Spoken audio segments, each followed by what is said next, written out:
una victoria constante. A ver, díganlo conmigo. Una victoria constante. ¿Cómo debe ser la victoria?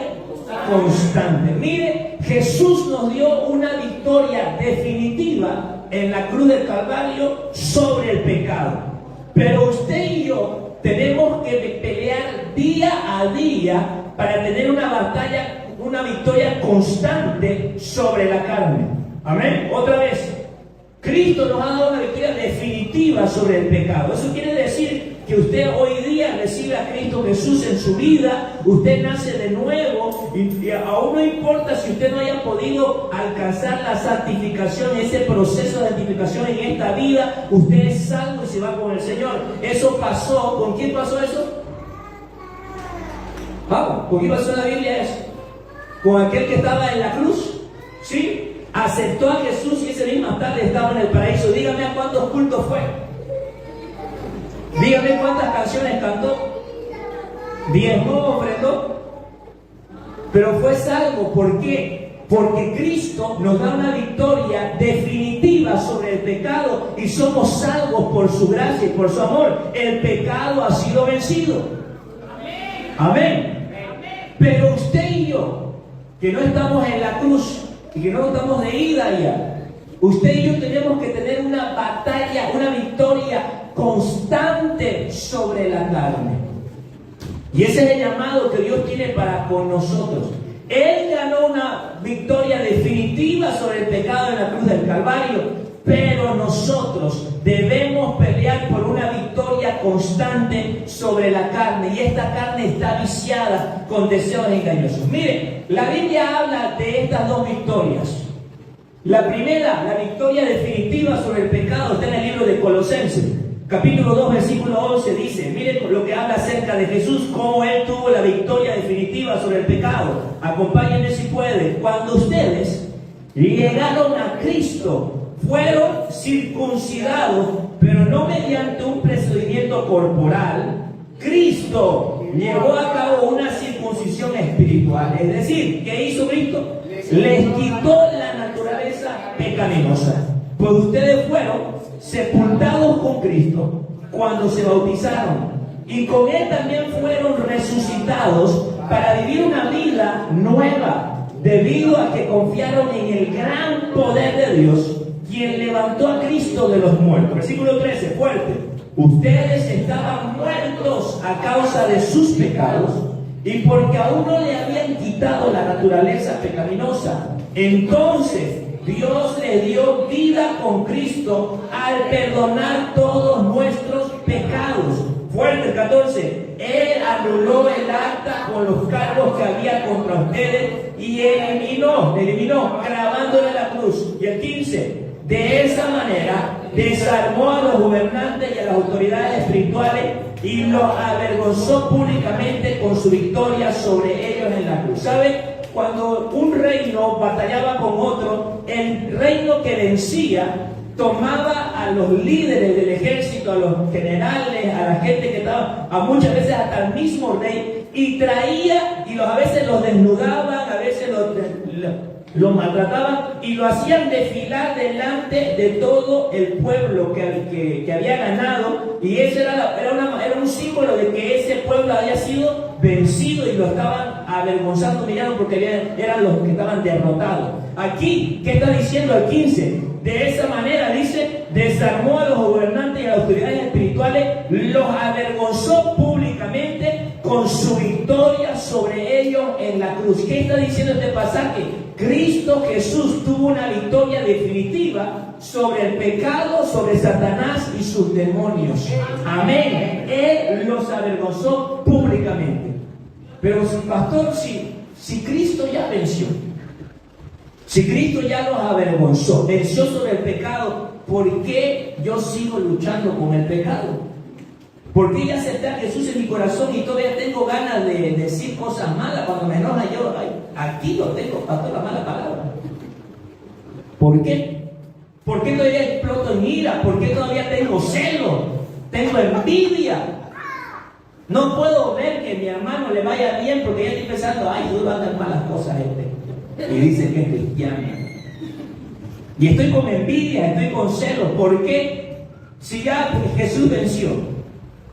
Repito, Cristo tuvo una victoria sobre el pecado, Satanás y su demonio. Pero usted y yo, escuchen bien, en otras palabras, la naturaleza pecaminosa que nos gobernaba, que nos hacía esclavos del pecado, no teníamos otra opción. Nosotros vivíamos para pecar, separados de Dios, condenados a la eternidad. Estábamos esclavizados por el pecado. Escuchen, ¿qué hizo Jesús? Venció al pecado. Ya no somos sus esclavos. De estar ahí sujetos, pasamos a ser hijos de Dios. Y ya no estamos esclavos del pecado, sino que ahora podemos batallar. Amén. Un poquito le bajan a al eco, por favor. O acomoden los parlantes. A eso puede ser. Entonces ya no somos esclavos, sino que ahora podemos batallar. Mire lo que dice este pasaje, 1 Timoteo 6, 9 al 12. Léalo conmigo, vamos, la palabra de Dios. Porque los que quieren enriquecerse caen en tentación y lazo. Bienísimo ahí, gracias, joven. Otra vez léalo conmigo. Porque los que quieren enriquecerse caen en tentación y lazo y en muchas codicias necias y dañosas que hunden a los hombres en destrucción y perdición. Porque raíz, vamos, léalo conmigo. Porque raíz de todos los males es el amor al dinero, el cual codiciando a algunos se extraviaron de la fe. O sea, ¿hay fe en sus corazones? Hay. ¿Son hijos de Dios? Sí, son cristianos. Pero ¿qué pasa? Si ya Cristo Jesús venció al pecado, ¿por qué seguimos luchando con el pecado? Ahí está, léalo. Se extraviaron de la fe y fueron traspasados de muchos dolores. Hay cristianos que están padeciendo como si no conocieran a Cristo, no porque Cristo y el Espíritu Santo no moren en su vida, sino porque día a día están perdiendo la batalla contra la carne. ¿Por qué un matrimonio tiene que arruinarse como si no conociera a Cristo si Cristo viene a hacer la diferencia? Hagámoslo práctico. ¿Por qué un matrimonio tiene que fracasar como si no conociera a Cristo si Cristo ya está morando en la vida de esas personas? El Espíritu Santo está morando en la vida de esas personas, tienen la palabra y el consejo necesario. ¿Por qué fracasan? Como si no conocieran a Cristo. Se cambiaron de la fe. ¿Por qué usted sigue luchando con las deudas? ¿Por qué usted sigue luchando con la ira, con el enojo? ¿Por qué usted sigue hablando como si te escuchan en tu casa y no saben que venías a la iglesia, ni siquiera se notara que fuera cristiano, porque la manera que habla no dice nada de ti? ¿Por qué seguís hablando de esa manera? ¿Por qué seguís con costumbres, con malos hábitos? Cristianos que todavía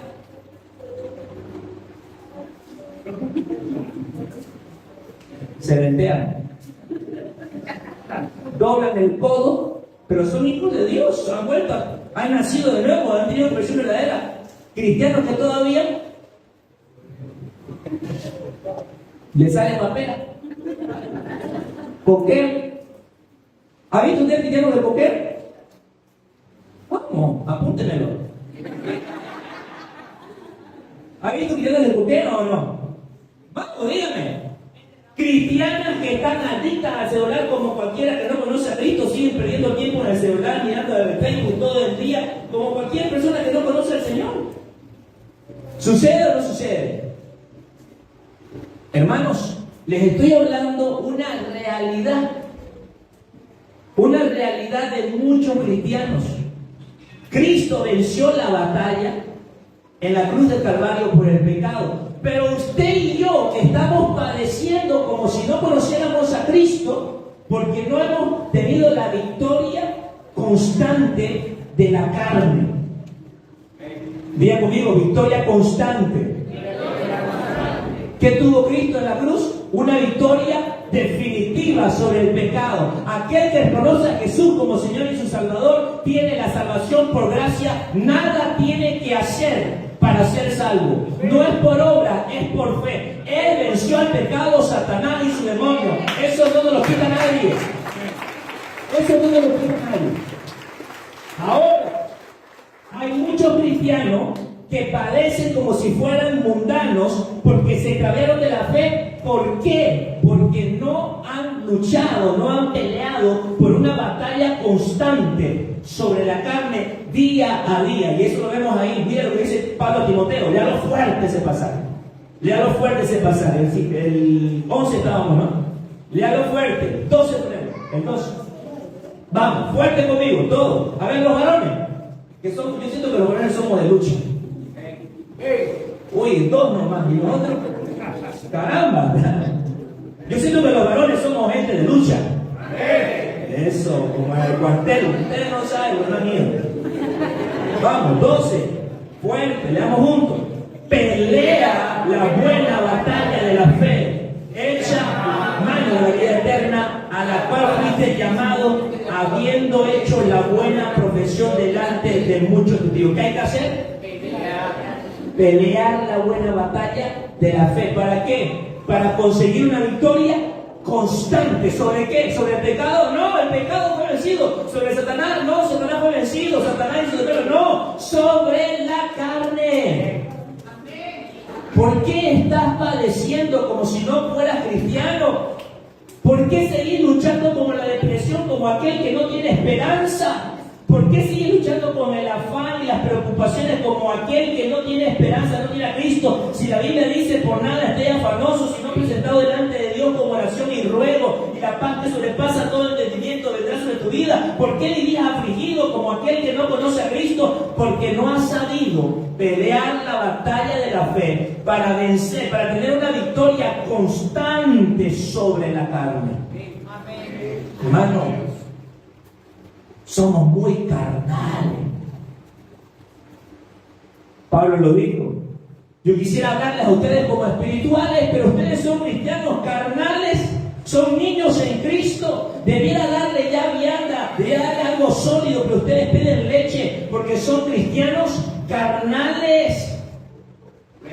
Aquí en Santa Cruz le decimos cristianos churrasco. Churrasco. Churro de lejos, un asco de cerca. Carnales. Vamos.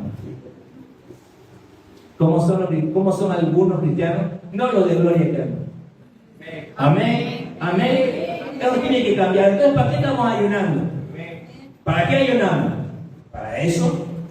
Para dejar de ser cristianos carnales, sino que pelean la batalla de la fe sobre la carne y tienen una victoria constante. Vamos, diga conmigo, esa palabra es importante. Diga conmigo, victoria constante. Victoria constante. Antes éramos esclavos del pecado y estábamos ahí sujetos al pecado. ¿Alguien me puede ayudar? Unos pequeñitos, porque son muy grandes, entonces no puedo yo. ¿Dónde está Pedrito? ¿Qué hizo usted? ¿Se fue? Barzola, vos sos pequeño, vení. Sí, vení, Barzola. Encima atrás de negro para representar el mal. Escuche. Kevin Barzola va a ser usted y yo. Amén. Antes presentado, de rodillas. Antes sin Cristo, de rodillas, chao, ahí es, gracias. Antes sin Cristo éramos así como estoy. Y estábamos ahí, miren, el pecado nos gobernaba. No había más opción. Que Kevin quiere levantarse, levántese a buscar a Dios. Nada, ahí usted no, nada de buscar a Dios. ¿Quiere orar? ¿Qué va a hacer? Levántese. Nada, usted va a estar ahí en el play todo el día. Usted no se va a levantar a orar. ¿Sí? ¿Quiere ir a la iglesia al ayuno? Nada, la corteja te está llamando y vos estás intentando hacer un dominado. Vos vas a ir a buscar a la corteja. Amén. Quiere responder con mansedumbre, pero explota en ira, maltrata a su padre, maltrata a su madre, dice malas palabras, quiere hacer lo bueno, pero sigue los vicios, coquea, fuma. Oye, qué disparate. Dígame, ¿está esclavo? ¿Está esclavo de qué? Dígame, ¿está esclavo del pecado? La gente allá afuera, hermanos, quiero hablar a las chicas, a las jovencitas. El pastor quiere enamorar, pero no es cristiano. Pero es buena gente. Es buenito. Es buenito, tiene auto. Escuche, no hay uno solo bueno. No hay. Si hasta los cristianos salen chivos, imagínate uno allá. ¿Sí o no? ¿Sí? Seamos sinceros. Si hasta los cristianos te salen chivos, imagínate uno allá afuera. ¿Quién te levantó a vos? Oye, si no lo tengo, se le suba el cuello. ¿Qué quiere, morra? Me asustó, de verdad que lo asustó de llegar. No, hay que mantener los sujetos. Claro, a la chica le digo, consejo de paso, no hay bueno. No hay bueno, no te dejes engañar. No digas que es bueno, que es trabajador, que no tiene su madre, vive en otro país. Nada. Si no conoce a Cristo, esclavo de quién es ese hombre. Vamos. Si no conoce a Cristo, esclavo de quién es ese hombre. Y no solamente hombre, esa mujer. Esclavo de quién es esa mujer. ¿Ah? Está endemoniada esa mujer. No, es verdad. Si no tiene el espíritu, ¿qué tiene dentro? ¿Y entonces qué es?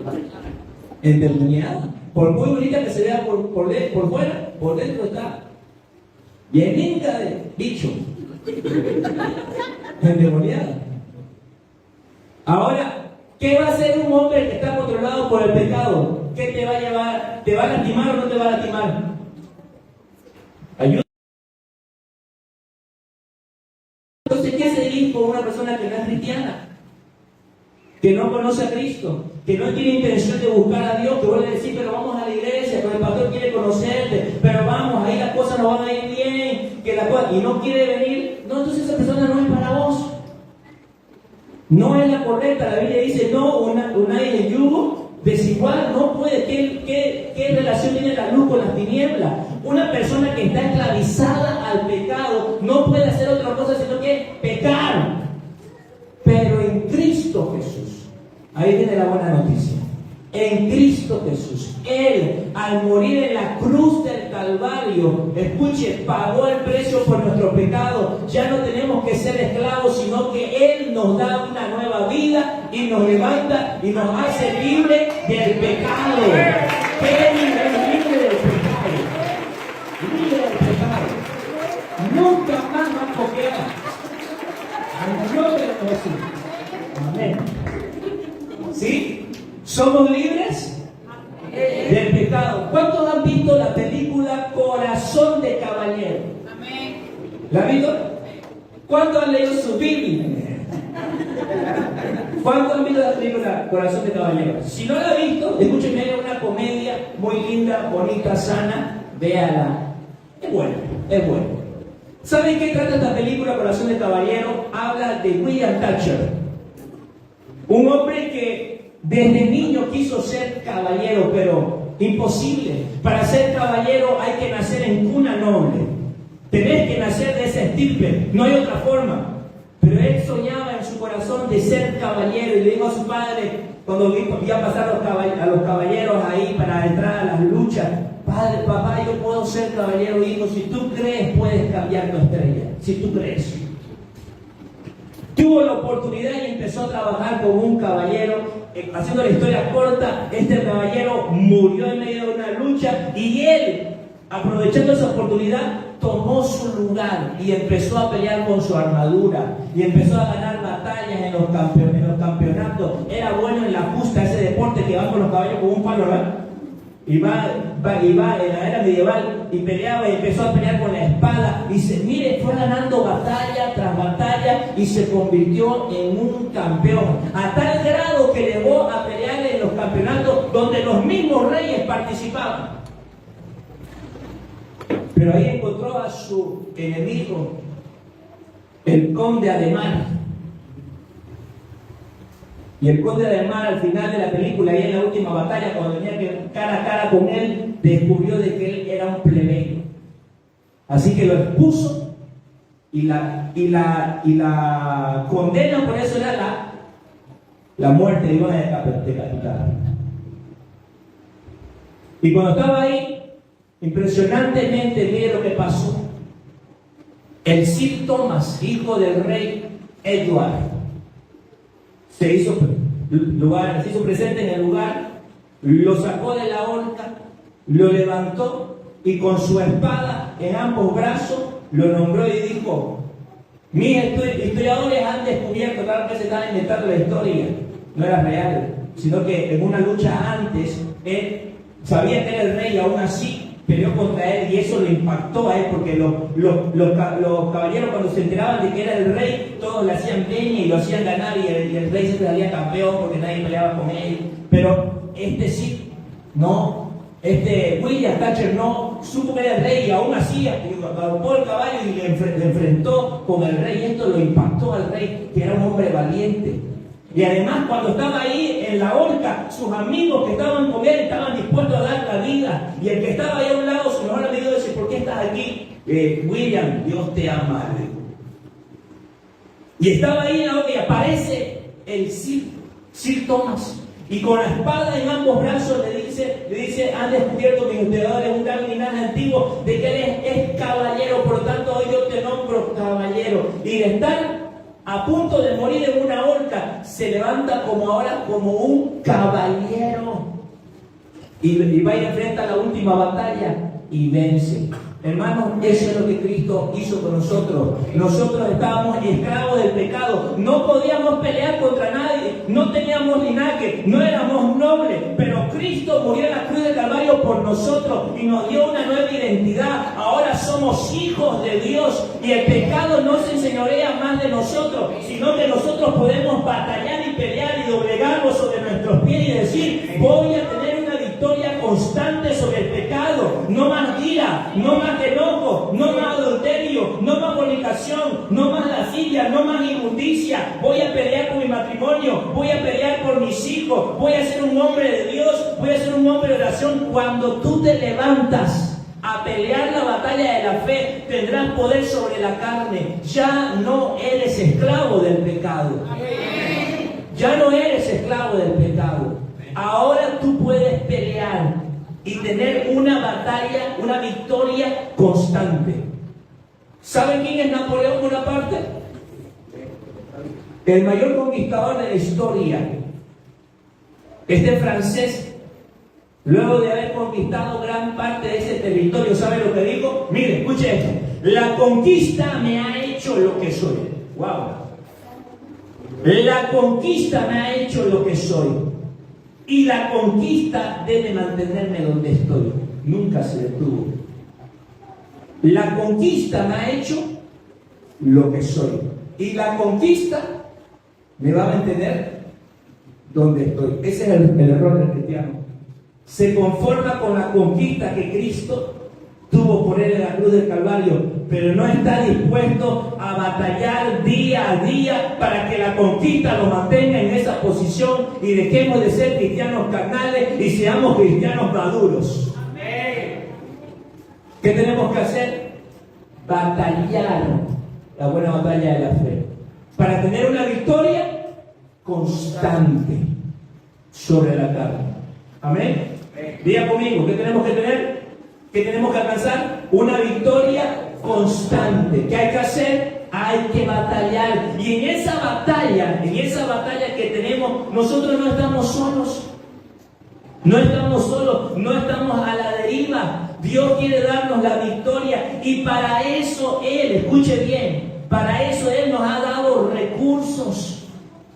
Para que nosotros tengamos esa victoria constante, Él nos ha equipado. No nos manda, como quien dice ahí, a ver, arreglátela contra el pecado, contra la carne, a ver qué tú haces. No, Él nos equipa. ¿Para qué? Para que tengamos victoria.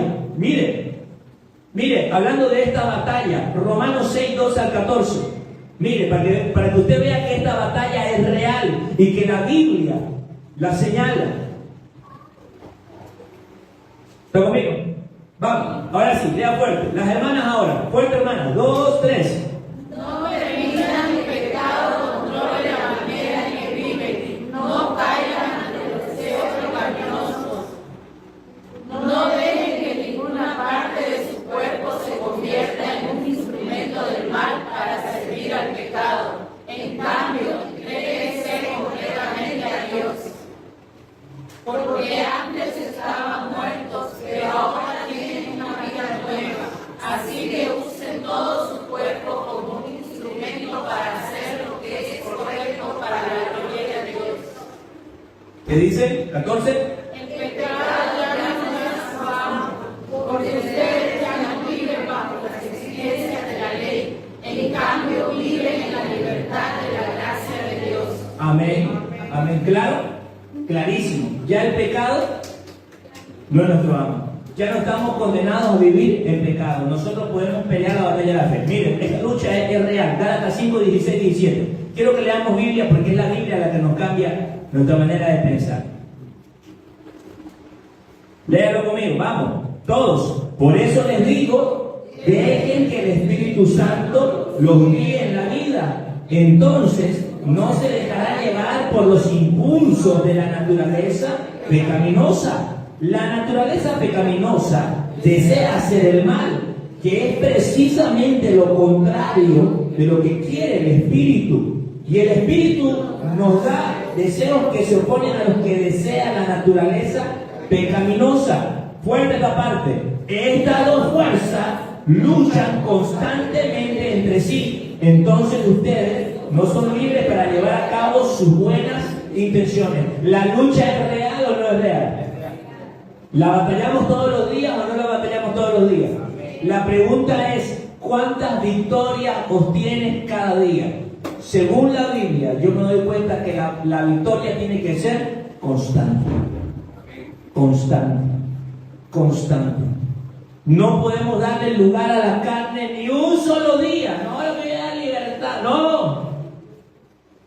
Porque la carne va a venir y va a traer el pecado y va a arruinar tu vida, tu familia y tu matrimonio. Quiero yo señalarte esta mañana, quiero darte recursos. Yo quiero que salgas de este lugar diciendo, no estoy a la deriva, no estoy con las manos vacías. Dios me ha dado recursos, tengo un equipamiento para hacerle frente a la carne. Satanás y el pecado ha sido vencido, pero yo tengo una lucha que pelear y tengo estos recursos. ¿Cuántos quieren esos recursos? Amén. ¿Cuántos quieren? Ahí va el primero, número 1. El equipamiento que usted necesita para tener una victoria constante sobre el pecado, sobre la carne, es este. Número 1, una oración constante. Dígalo fuerte. ¿Qué necesitamos? Una oración constante. Si queremos una victoria constante, ¿cómo debería ser nuestra oración? Ahora ya sabes por qué muchas veces no puedes responder de acuerdo a tu nueva identidad como hijo de Dios, sino que respondes como el de antes. No sabes, no puedes responder. ¿Por qué?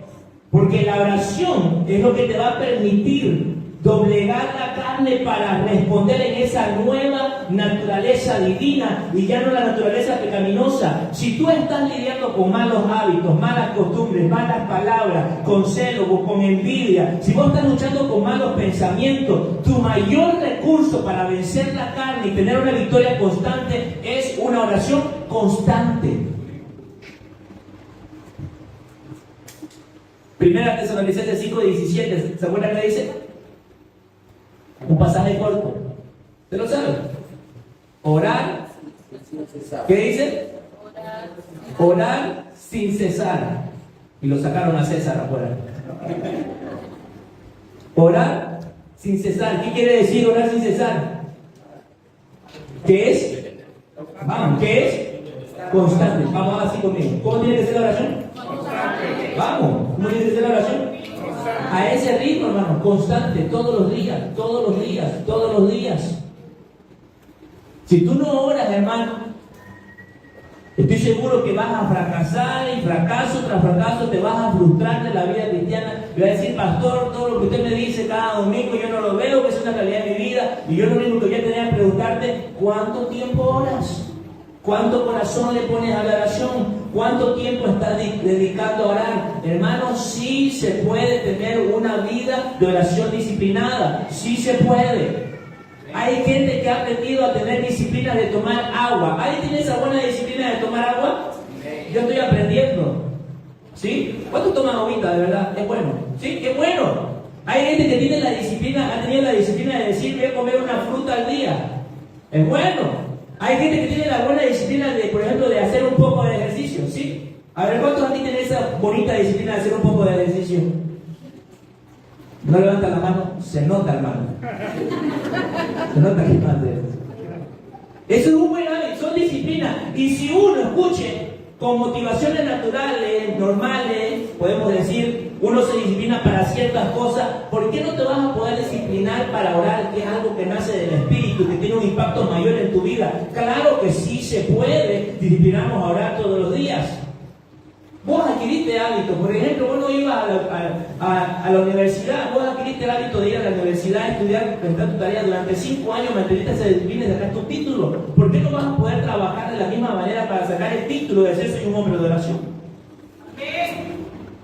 Si vos no tenías hábito de ir al trabajo, pero lo hiciste, cumpliste horario, trabajar, te desempeñás, sos un buen trabajador, recibís un sueldo, ascendés eso, procesás, vas creciendo, tuviste que trabajar nuevos hábitos para eso y lo lograste por un poquito más de dinero. ¿Por qué no vas a trabajar para y esforzarte para tener el hábito de la oración, ser disciplinado con ello, para tener una vida que agrada a Dios sin el exceso del pecado? ¿Por qué no estamos dispuestos a esforzarnos por cosas de este mundo, pero no estamos dispuestos a esforzarnos por las cosas de Dios?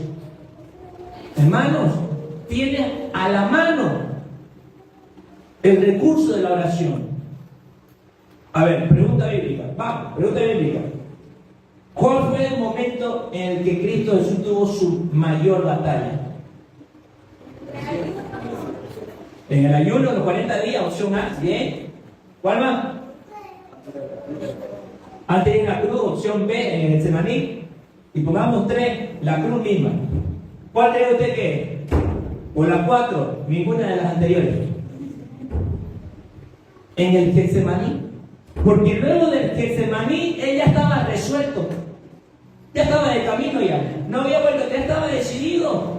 Fue ahí donde tuvo su mayor batalla. Y qué interesante, escuche, que ahí en esa batalla que tuvo Jesús, la mayor batalla tal vez, consigo mismo de vencer la carne y decir, me voy a entregar a la cruz.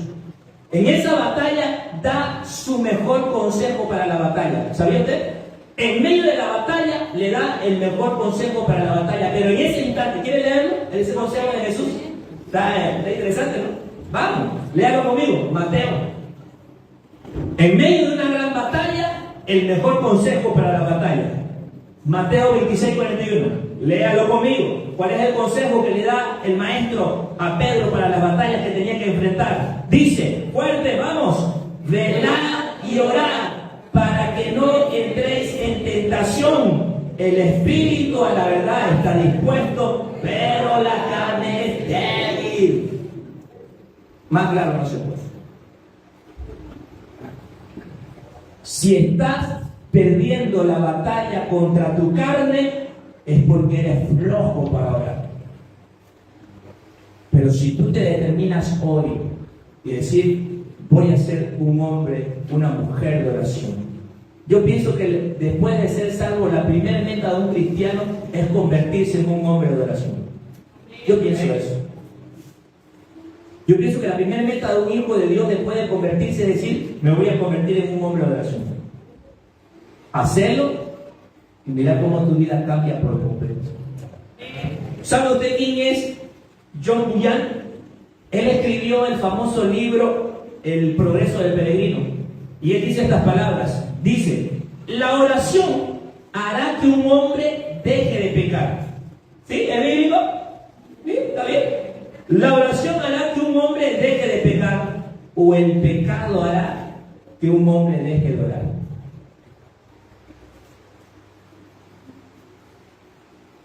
¿Qué prefiere usted? Que la oración haga que el hombre deje de pecar. Porque si usted peca sin orar, dejará de orar.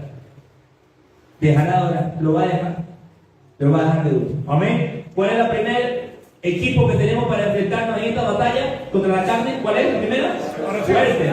Una oración constante. Número 2, la segunda que tenemos, la segunda herramienta, arma, podemos decir, son las escrituras. En la Biblia, las escrituras son comparadas con muchas cosas. A ver, ayúdenme. ¿Con qué cosas se compara la palabra de Dios en la Biblia? Dígame. ¿Cómo? Con alimentos, sí. Jesús lo comparó con qué cosa? Con pan, con miel, ¿qué más? Agua, bien. Agua nos purifica. ¿Qué otro símbolo más utiliza la Biblia? ¿Ah? Vida. Luz, bienísimo. Hay una que se nos está olvidando, dice que la escritura es como la espada de doble. ¿Para qué una espada de doble filo? ¿Para qué se lo utilizaba? Por lo general los romanos utilizaban una espada de doble filo. De un solo filo se llama machete y lo usan para cargar su lote. Pero para pelear una espada de doble filo. ¿Por qué? Porque esta espada uno podía cortar un lado y para este lado. Cortaba para el otro. Esa es como tu amiga la chismosa. Si chismea con voz de otra, con otra va a chismear de vos. Vamos, bárbara.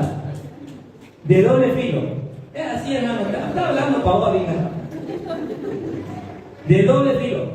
Lo compara con una espada, pero esta espada de doble filo, escuche, es para hacerle frente a Satanás. ¿Cómo enfrentó Jesús a Satanás? ¿Qué le dijo? Vamos, ¿qué le dijo? Escrito está. Escrito está. De un filo. Pero también el otro filo, ¿sabe para qué? Para matar la carne. No solamente es para, sino para matar. No la esperaba, Pedro.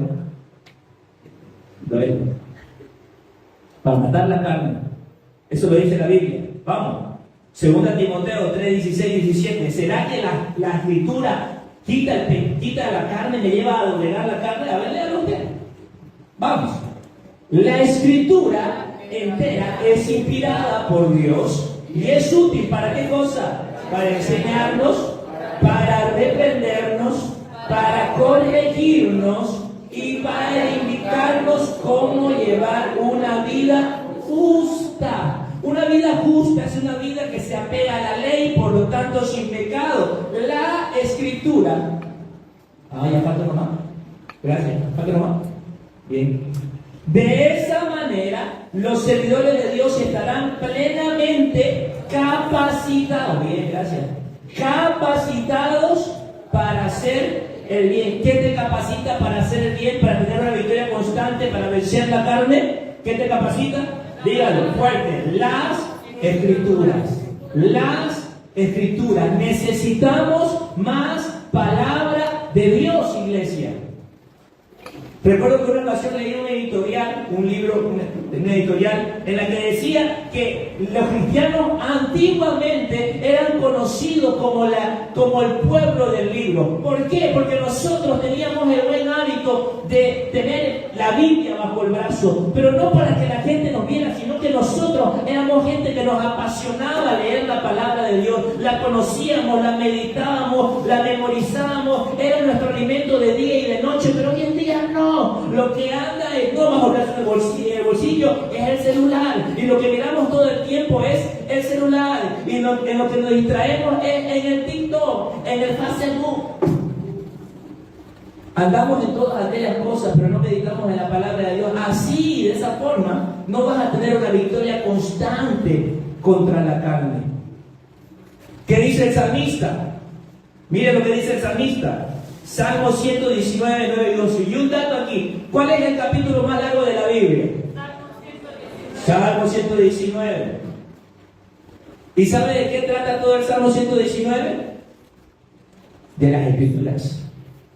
Es interesante que el capítulo más largo de la Biblia, Dios nos dedica para hablar del poder y de la influencia que tiene la palabra de Dios en nuestras vidas. Qué interesante. Como que Dios nos quiere decir de que es importante, ¿no? Lea este pasaje conmigo, vamos. Salmo 119, de 9 al 11, todos juntos. ¿Cómo puede el joven llevar una vida pura anhelo tus enseñanzas. Dios mío, yo te busco de todo mi corazón. No me dejes desviar de tus mandamientos. 11, fuerte. Memorizo tus enseñanzas para no pecar contra ti. ¿Qué hacía el salmista para no pecar? Interesante. ¿Cuánto quieren dejar de pecar? ¿De verdad? ¿Qué hay que hacer? Escuche. Ahora, quiero que miren ustedes. Los salmos es poesía. No podemos interpretarla como cualquier cosa. Es poesía, no podemos tomarlo literal. ¿Qué quiere decir con memorizo tus enseñanzas? Esto no es una fórmula en 2 pasos para dejar de pecar. Me aprendo un salmo y ya dejo de mentir. Me aprendo un capítulo de Efesios y ya dejo de robar.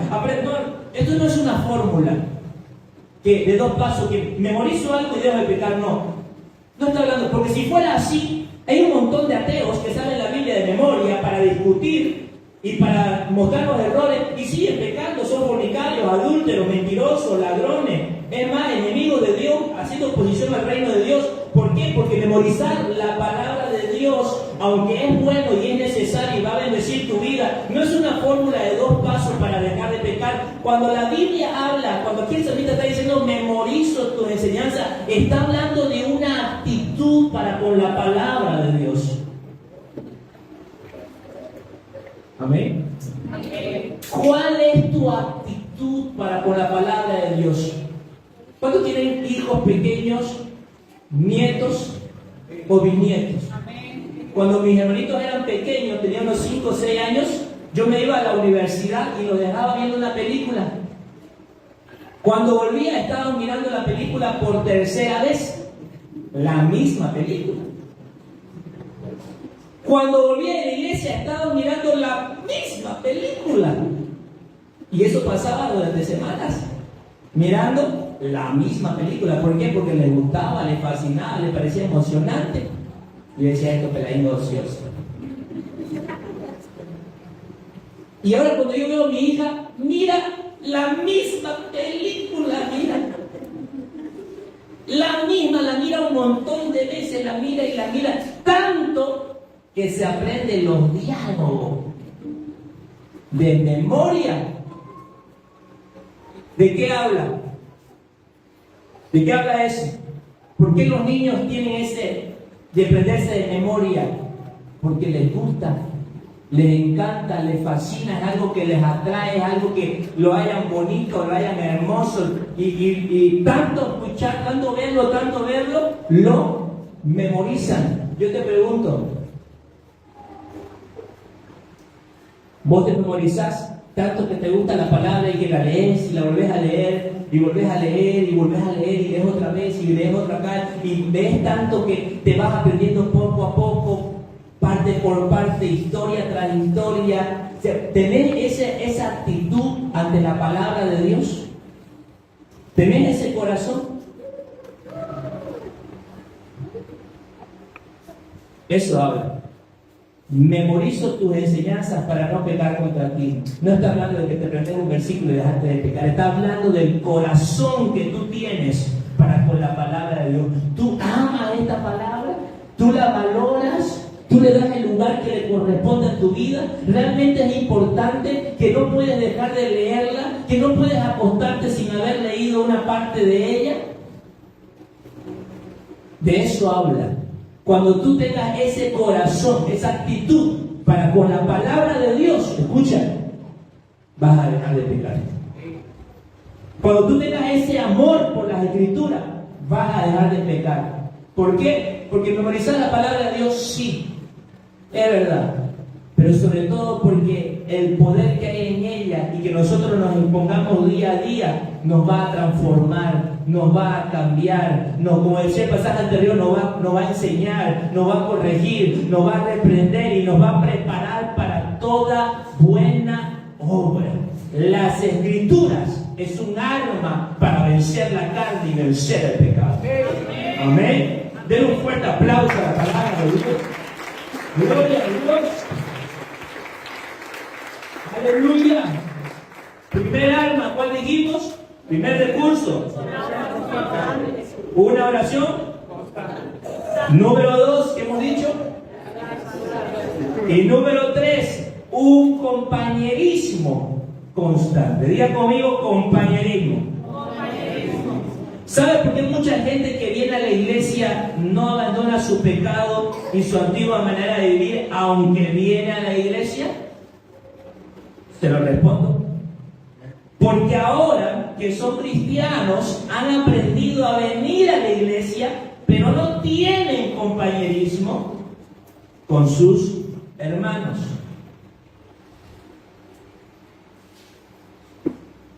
¿Por qué este hermano sigue pecando si viene todos los domingos a la iglesia?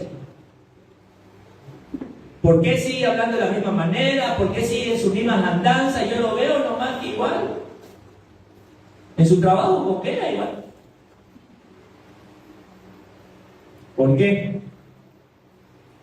Porque aunque el participar de un servicio es importante y tiene su lugar en nuestra vida espiritual, escucha, nada puede reemplazar el compañerismo con tus hermanos en la fe. Nada puede reemplazar. Y venir a un culto no es lo mismo que tener compañerismo. Ahora, si tú vienes al servicio para tener compañerismo, eso es válido, ok. Eso es válido. Pero si tú vienes simplemente al culto porque es domingo y tengo que venir y por lo menos lo hacemos con buena intención, de decir, quiero buscar a Dios, yo quiero acercarme más a Dios, es verdad, eso es correcto, es necesario, es bueno, venimos por eso, pero tú tienes que saber que tienes que pasar esa línea, no puedes quedarte simplemente con participar de un servicio. La Biblia dice que tenemos que pertenecer a una familia. No podemos conformarnos con participar de un servicio, tenemos que pertenecer a la familia de Dios.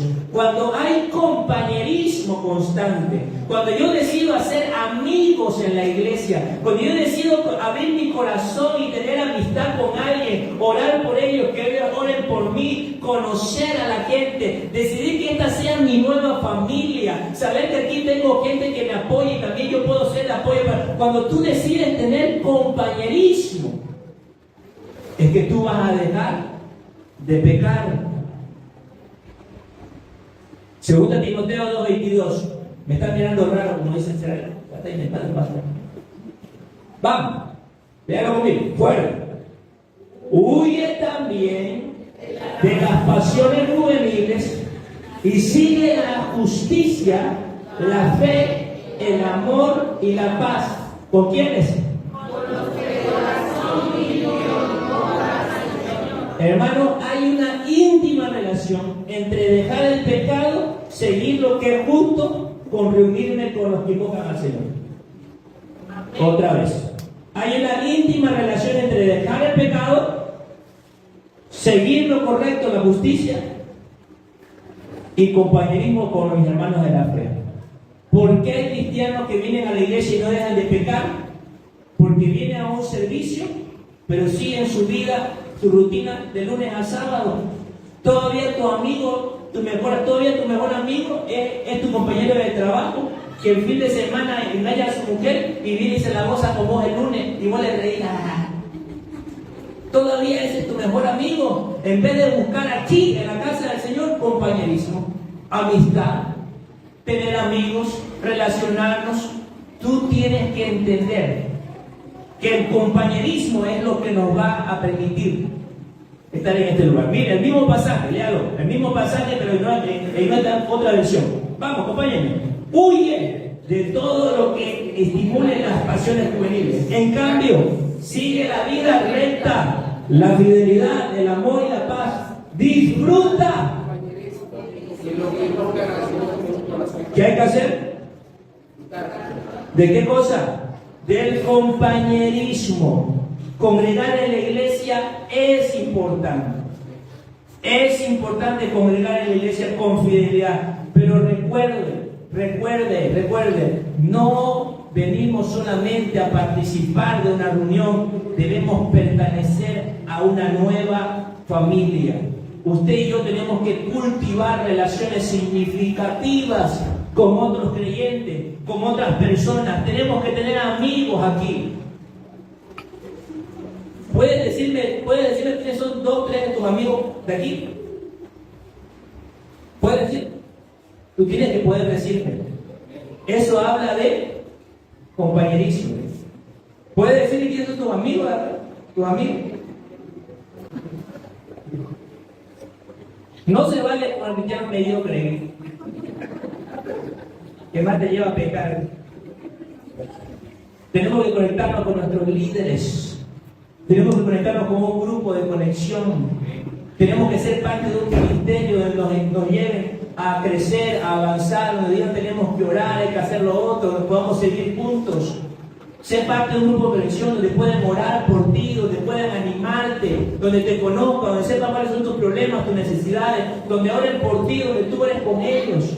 Ven, participa en las actividades con el deseo de conocer. Por ejemplo, en el junte de matrimonio, los matrimonios deberíamos estar acá para conocer al otro matrimonio, para saber cómo se llama, qué hacen, dónde viven, qué problemas tienen, qué puedo aprender de él, qué puede aprender de mí.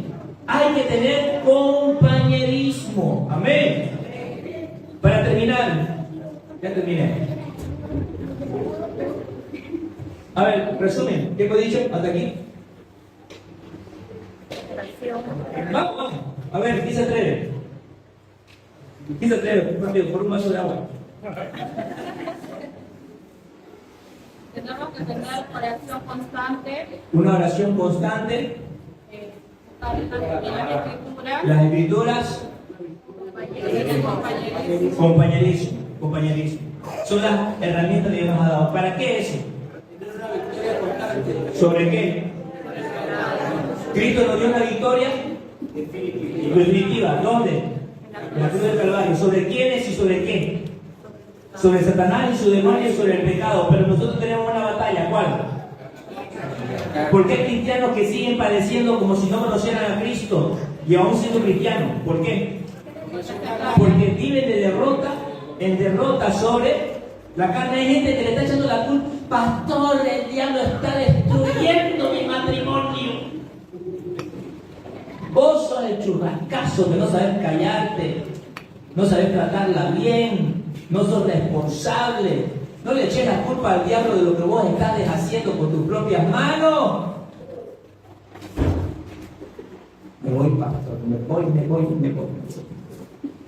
Ya esto llegó a su límite. Así me dijo una vez. La pegué, caramba, no salió a ningún lado. Ahí se quedó, nos pusimos de acuerdo y oramos. Me voy, dice, me voy. El diablo.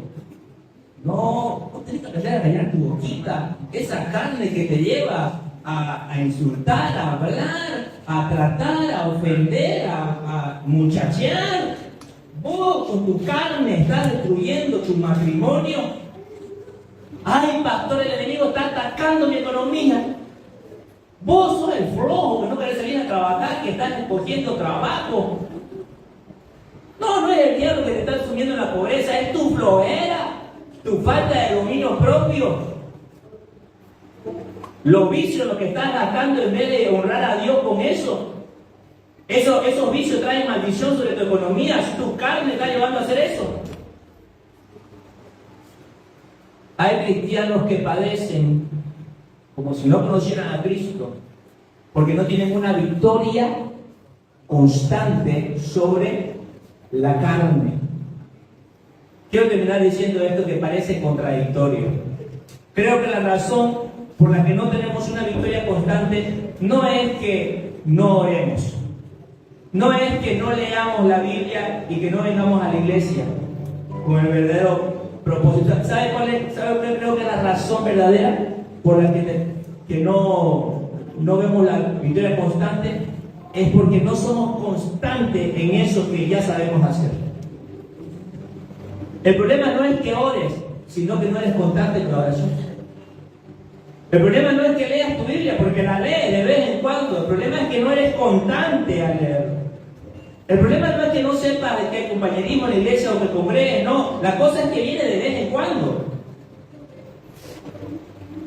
El problema es la falta de constancia. Por eso en el libro de Santiago capítulo 1 versículos 6 y 7 dice: el que es inconstante en su camino es como la ola del mar que hoy día está y mañana no está. El que es así, inconstante, ni siquiera le pida nada al Señor. Dice, no espere recibir cosa alguna del Señor. Si hay algo más dañino para el Hijo de Dios, para el cristiano, es la inconstancia. Vos tenés que tomar hoy la firme decisión de decir, yo me voy a convertir en un hombre, una mujer de oración, lo hago porque lo hago. Me voy a levantar a orar todos los días, o por la noche, si me dormí en la mañana, en la noche, no me acuerdo si dormir, o al mediodía, pero yo voy a orar todos los días.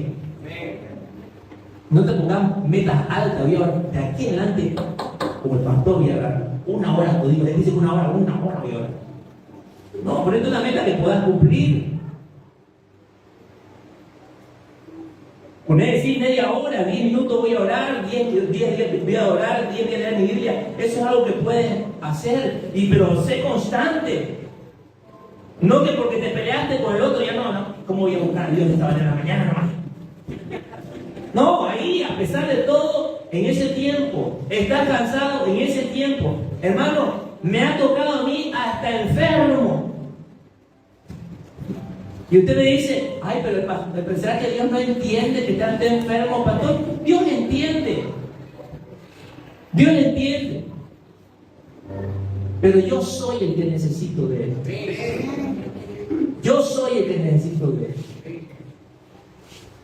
Y yo sé que estando ahí, aún Dios puede sanarme si Él le place. Y para mí me agrada hacer esfuerzo por Él. A pesar de estar enfermo, a pesar de estar cansado. ¿Cuántas veces no me ha tocado a mí tener trabajo de la oración aquí? Y no parar a veces hasta llegar a la casa a 11 de la noche y decir, Señor, uno podría decir, Señor, no estuve haciendo tus cosas en tu reino, en la iglesia, tantas cosas, Señor, voy a dormir aparte mañana otra vez, tengo que estar a las 5:30. No, pero yo le digo, no he tenido mi tiempo con el Señor, no he orado, no he leído mi Biblia, no he orado, no me puedo acostar sin hacer esto y me quedo aún ahí. A pesar del cansancio, a pesar de no tener cosas que hacer. ¿Por qué? Porque entiendo que si yo no soy constante con la oración, el enemigo, esta carne, puede tomar ventaja. Usted tiene que determinarse a ser constante. El problema no es que leas la Biblia, porque la lees. El problema es que eres inconstante. La lees 1 semana, 2 semanas, y después la dejas de leer. Y después de un mes, otra vez te nacen las ganas y empezás otra vez en Mateo y no salís del nacimiento del Señor Jesús. Ahí todo el año te lo has pasado con Jesús y el censo, Jesús y el censo, Jesús y el censo. Dios me quiere decir algo con esto. Amén. El problema no es que no congregues, porque venís, te vemos, te conocemos. El problema es que no eres constante. Un día te veo, al otro día no te veo. Un día charlamos, al otro día no charlamos. Yo siempre digo que ustedes, pareciera que ustedes tienen un grupo de WhatsApp y se ponen ahí por turno. Yo ya fui este domingo, la otra lista va el otro. Y se turnan para venir un domingo uno y el domingo el otro. Así no vamos a dejar de ser cristianos. Vamos. Carnales. Así no lo vamos a dejar. Pero si usted hoy, escuche iglesia, usted hoy se determina a ser constante con estos 3 principios, usted va a tener una victoria constante. ¿Sabe? Yo creo que Dios no se equivocó a darnos el nombre gloria eterna. ¿Sabe por qué? Porque usted y yo en Cristo hemos sido destinados de ir de gloria en gloria. De gloria en gloria hasta cuando Él vuelva. Amén. ¿Cuántos van a ir de gloria en gloria?